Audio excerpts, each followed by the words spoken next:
Hello students, स्वागत है आप सबका आज की इस वीडियो में। और आज की इस वीडियो में हम बात कर रहे हैं जर्मनी के दार्शनिक और राजनीतिक विचारक हीगल की। इस वीडियो में हम हीगल की द्वंद्वात्मक पद्धति पर चर्चा करेंगे। हीगल का जो राजनीतिक दर्शन है उसका आधार विश्वात्मा की अवधारणा है और इस विश्वात्मा की विशेषता है उसका निरंतर गतिशील होना। तो विश्वात्मा की इस निरंतर गतिशीलता को अभिव्यक्त करने वाली पद्धति को हीगल द्वंद्वात्मक प्रक्रिया नाम देता है।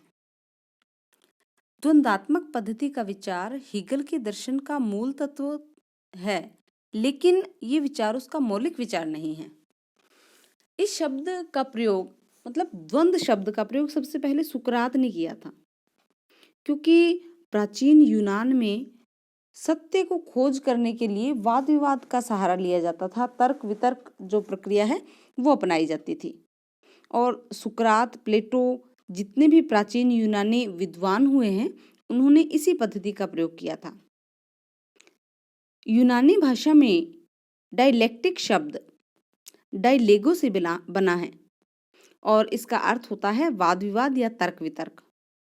तो यूनानी जो लोग हैं वो ये विश्वास करते थे कि वाद विवाद या तर्क वितर्क के द्वारा हम सत्य तक पहुंच सकते हैं। तो यहीं से हीगल ने द्वंद्वात्मक पद्धति को ग्रहण किया और द्वंद्वात्मक पद्धति को वो वाद विवाद के स्तर से उठाकर वाद, प्रतिवाद और संवाद के स्तर पर ले गया। हीगल कहता है कि किसी वस्तु की वास्तविकता की पहचान के 3 चरण होते हैं। किसी वस्तु का होना, उसका प्रतिरोध अर्थात कि वस्तु क्या नहीं है, और तीसरी स्थिति होती है दोनों का संश्लेषण या वस्तु का बन जाना। तो बीइंग, नॉन बीइंग और बिकमिंग, ये किसी भी वस्तु की पहचान या उसकी वास्तविकता को जानने के 3 चरण होते हैं। हीगल ने द्वंद्वात्मक पद्धति का प्रयोग मनुष्य का विश्वात्मा का विकास और सभ्यता और राज्य का विकास किस प्रकार से हुआ है ये जानने के लिए किया है। या इसे हम कह सकते हैं कि विश्वात्मा का जो विकास है विभिन्न स्तरों में होता है, विभिन्न चरणों में होता है। ये विश्वात्मा पहले भौतिक जगत में, फिर प्राणी जगत में, फिर मनुष्य में और अंत में ये राज्य के रूप में अपना जो उच्चतम विकास है वो प्राप्त करती है। तो द्वंद्वात्मक पद्धति के माध्यम से हीगल ये बताना चाहता है कि किस प्रकार से ये विश्वात्मा अपनी पूर्णता को प्राप्त करती है, किस प्रकार से सभ्यता का विकास होता है, किस प्रकार से मनुष्य की बुद्धि चेतना का विकास होता है, किस प्रकार से राज्य का विकास होता है। तो द्वंद्वात्मक पद्धति में वो कहता है 3 चरण होता है। 3 चरण है, इसका जो 3 सोपान है। पहला सोपान होता है इसका वाद या थेसिस, दूसरा होता है प्रतिवाद या एंटीथेसिस और तीसरा होता है संवाद। ये तीनों एक त्रय से बने होते हैं, त्रय के रूप में दिखाई देते हैं। अब हम देखते हैं कि हीगल किस प्रकार से सभ्यता का विकास बताता है। हीगल कहता है कि सभ्यता का विकास जो है वो एक सीधे या सपाट तरीके से नहीं हुआ है, बल्कि अनेक उतार चढ़ावों के बाद हुआ है। ये बड़ा इसका जो रास्ता है सभ्यता के विकास का बड़ा ही टेढ़ा मेढ़ा रास्ता है। हीगल कहता है कि कोई भी वस्तु जो सबसे पहले कोई भी वस्तु होती है वो उसका एक मौलिक रूप होता है जो कि वाद के रूप में होता है, और क्योंकि इसमें विकास करने की जो प्रक्रिया है, विकास इसमें निरंतर होता रहता है, धीरे धीरे ये विकसित होती है और विकास होने की इस प्रक्रिया में उसके स्वयं के अंदर ही जो अंतर विरोध होते हैं वो उसके एक विपरीत रूप को जन्म दे देते हैं जो कि प्रतिवाद बन जाता है। ये जो विकास की प्रक्रिया है ये निरंतर चलती रहती है। पहले तो वाद और प्रतिवाद इन दोनों रूपों में संघर्ष होता है और बाद में इनमें संतुलन या समन्वय स्थापित हो जाता है, और ये जो तीसरी अवस्था होती है ये संवाद होती है। ये जो संवाद है, वाद है, प्रतिवाद है, सिंथेसिस है, एंटी सिंथेसिस है और थेसिस, इन तीनों का रूप समन्वित होने के कारण जो सिंथेसिस है इन दोनों ही स्टेजेस से क्या होती है, उच्च स्थिति की होती है। लेकिन जो ये इनका डेवलपमेंट है, ये जो इनका विकास है, वो यहाँ आकर नहीं रुक जाता। बाद में चलकर क्या होता है कि जो संवाद है वो पुनः अपने आप को वाद में परिवर्तित कर लेता है। अब जब संवाद वाद बन गया है तो फिर उसका प्रतिवाद होगा, फिर उनमें संघर्ष होगा आपस में और वापस से फिर संवाद की स्थिति पैदा होगी।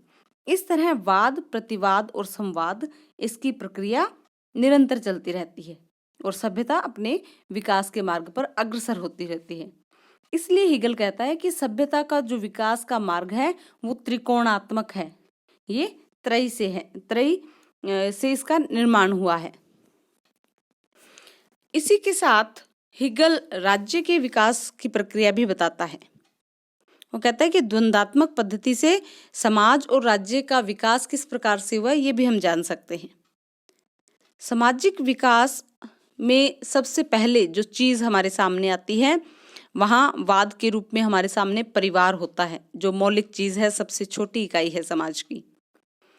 यहाँ हिगल राज्य का विश्लेषण करना शुरू करता है, क्योंकि परिवार में जो सभी लोग हैं, परिवार के जो सदस्य हैं, बड़े प्रेम से रहते हैं।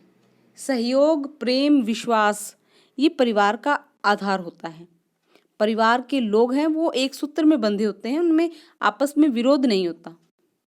ये वाद की स्थिति है।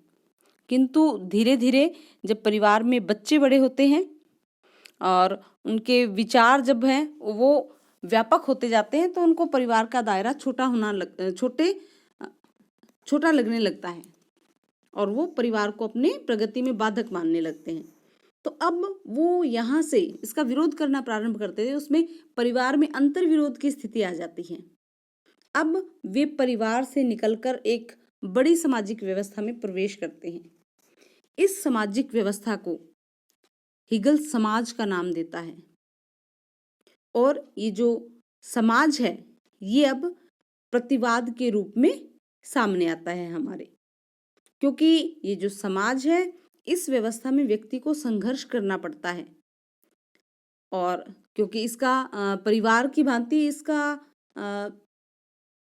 जो मूल भावना है वो विश्वास और स्नेह नहीं होती, बल्कि समाज में प्रतिस्पर्धा और संघर्ष होता है। और जब ये संघर्ष अत्यधिक बढ़ जाता है तो ये विकास का साधन नहीं रहता, बल्कि ये विकास में बाधक बनने लग जाता है, उन्नति में बाधक बनने लग जाता है। इसलिए इस स्थिति को दूर करने के लिए राज्य का प्रादुर्भाव होता है। तो राज्य यहाँ संवाद के रूप में हमारे सामने आता है। राज्य परिवार और समाज का सामंजस्य है, क्योंकि इसमें वाद और प्रतिवाद दोनों के ही गुण पाए जाते हैं। राज्य व्यक्तियों की रक्षा भी करता है और उन्हें संघर्ष करके आगे बढ़ने का अवसर भी देता है। तो यहाँ जो ये वाद, प्रतिवाद और संवाद की जो त्रयी है वो यहाँ पूर्ण होती है। हिगल कहता है कि राज्य सभी संस्थाओं से उच्चतर संस्था होती है, जिसमें परिवार और समाज दोनों के गुणों का समावेश होता है। तो इस प्रकार जो हिगल है वो द्वंद्वात्मक पद्धति से राज्य और सभ्यता का विकास समझाता है।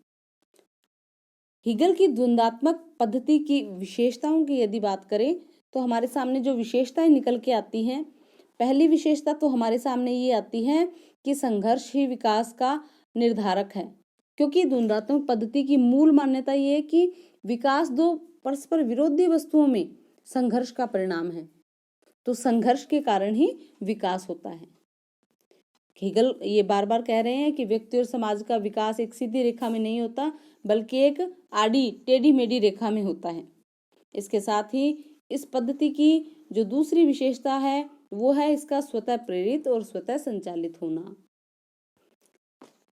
और ये इसे कैसे संचालित होती है, इसके संचालन के या इसके गति का आधार क्या है? इसके गति का आधार है इसमें निहित अंतर विरोध। तीसरी विशेषता जो हीगल बताता है द्वंद्वात्मक पद्धति की, वो है कि द्वंद्वात्मक पद्धति के द्वारा सत्य का अन्वेषण किया जा सकता है, सत्य को खोजा जा सकता है। हीगल यही बताता है कि किसी भी वस्तु की यदि वास्तविकता जांचनी है तो हमें उस वस्तु की दूसरी वस्तु से तुलना करनी होगी। तो ये सब द्वंद्वात्मक पद्धति की हमारे सामने विशेषताएं आती हैं। हीगल ने जो मुख्य उद्देश्य था हीगल का द्वंद्वात्मक पद्धति का प्रयोग करने का, इस सिद्धांत देने का, वो ये उद्देश्य था कि वो जर्मन राष्ट्रवाद के पूर्णत्व को प्रमाणित करना चाहता था। हीगल के समय क्योंकि जो जर्मनी था अनेक छोटे छोटे भागों में बंट गया था और जो राष्ट्रीय भावनाएं थी वो खत्म होती जा रही थी, तो जर्मनी का जो व्यवस्था है वो अति दयनीय थी। तो हीगल ने ये कहा कि जो यूनानी राज्य थे वो वाद थे और जो बाद में धर्म राज्य आए वो प्रतिवाद थे, और अब राष्ट्रीय राज्य एक संवाद होंगे, सिंथेसिस के रूप में होंगे। हीगल ये चाहता था कि जर्मनी में राष्ट्रीय राज्य का उदय हो, क्योंकि वो मानता था कि जर्मन जाति विश्व की सर्वश्रेष्ठ जाति थी और जब ये जाति एक सुदृढ़ राष्ट्र के रूप में संगठित हो जाएगी तो एक ऐसे राष्ट्र के रूप में उभरेगी जो कि विश्व में अद्वितीय होगी और ऐसा राज्य बनेगा ये जो ईश्वर की इच्छा का प्रतीक कहा जा सकेगा। तो आज की वीडियो में इतना ही, मिलते हैं नेक्स्ट वीडियो में, तब तक के लिए थैंक यू, धन्यवाद।